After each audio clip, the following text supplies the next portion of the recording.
Well, hello again. And Cory wanted to see where Daddy worked, or his friend Pastor Bill worked. Daddy! All right, well, he wanted to see where Pastor Bill worked. So here we are. We're out in Alexandria, Virginia, and we're at a switch training site. So this is part of the railroad. I can move this down a little bit. You can see the railroad. And then there's a switch machine. Oh, it's so tight I can't get this thing to move right. But this is what I work on. Okay, we have some people coming out here, and we're going to be working on this. So, until they get here, Cory wanted to see where everything happens. So this is where it happens. Today in our credible devotion, we're talking about Dinosaur Rock. The Bible says, love each other. You must love each other as I have loved you. All people will know that you are my followers if you love each other. Isn't that wonderful? That's from the Gospel of John, chapter 13, verses 34 and 35. Did you know that not all rocks are just rocks? Some are actually fossils. Rocks with the imprints of ancient animals or plants left in them. You see, when an animal dies, its body quickly decays and disappears most of the time. But if an animal dies in a watery area, its body might sink into mud or be quickly covered with muddy soil.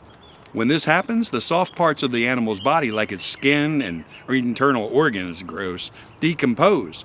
But the hard parts, like teeth and bones, are preserved. Over a long period of time, sedimentary rocks form around these animal remains. And there's a big truck firing up next to us, isn't it? Uh-huh. He was carrying lots of important equipment, wasn't he? Yeah. Okay. Listen, over a long period of time, sedimentary rocks form around these animal remains, thereby forming fossils. Ooh, sedimentary rocks form when small bits of rocks, shells, or bones cement together. Isn't that neat? Plants, animal footprints, burrows, and even poop can all become fossils. Ooh, there's special scientists out there called paleontologists, and they study fossils, and they're able to learn a lot about ancient plants and animals by studying what they've left behind in the rocks. Without fossils, we wouldn't even know dinosaurs existed. Ooh. Did you know that you can also leave fossils, or at least impressions, behind wherever you go? Okay, so they're not really rocks. Instead, you leave impressions on people's hearts by what you do, what you say, and the way you make people feel. Ooh. Jesus said you'd be able to tell which people belong to him by the love and kindness they show to other people. So, do you make people feel good when they're around you? Or do they run from you as if you were a Tyrannosaurus Rex? Just as scientists learn about dinosaurs from the fossil impressions they leave, people learn about Jesus from the impressions his people leave behind. So make sure your fossils are ones the rock, capital R, like Jesus I'm talking about. Make sure your fossils would be something Jesus is proud of. And here's a prayer for today.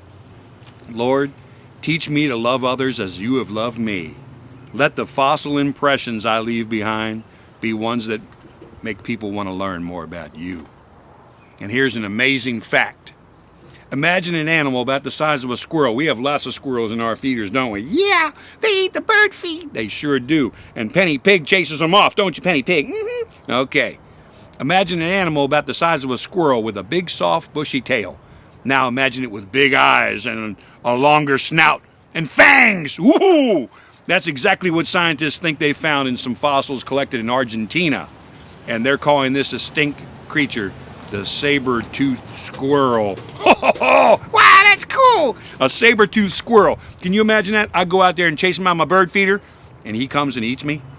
Oh, that wouldn't be real good, would it? No. Okay, and he would eat Penny Pig too. Ah! Okay, so that's our Dinosaur Rock incredible devotion for today. It's a beautiful Thursday. The sky is so blue, isn't it, Cory? And we've been seeing some neat things here on the railroad, haven't we? And he's kind of got his little railroad outfit on here, except for the John Deere hat. But oh well, let's see what's next.